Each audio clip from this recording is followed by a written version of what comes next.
தூத்துக்குடி மாவட்டம் விளாத்திக்குளம் அருகே 12ஆம் வகுப்பு மாணவி பாலியல் வன்கொடுமை செய்யப்பட்டு கொல்லப்பட்டதாக கூறப்படும் சம்பவத்தில் குற்றவாளிகளை பிடிக்க முடியாமல் காவல்துறையினர் திணறி வருவதாக தகவல் வெளியாகியுள்ளது. கடந்த 10ஆம் தேதி மாலையில் மாயமான 17 வயது மாணவி அன்று இரவு வீடு திரும்பாத நிலையில் அடுத்த நாள் சடலமாக கண்டெடுக்கப்பட்டார்.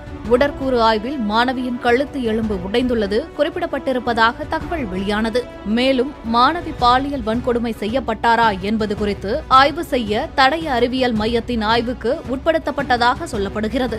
இந்நிலையில் மாணவியின் உடற்கூறாய்வு முடிந்தாலும் குற்றவாளி கைது செய்யப்பட்டால் மட்டுமே உடலை பெற்றுக்கொள்வோம் என உறவினர்கள் திட்டவட்டமாக கூறி 4வது நாளாக போராட்டத்தில் ஈடுபட்டுள்ளனர். 10 தனிப்படைகள் அமைத்து குற்றவாளியை பிடிக்க போலீசார் தீவிர விசாரணை நடத்தும் நிலையில் சந்தேகத்திற்குரிய நபர்களிடம் ரகசிய இடத்தில் வைத்து விசாரணை தொடர்வதாக கூறப்படுகிறது.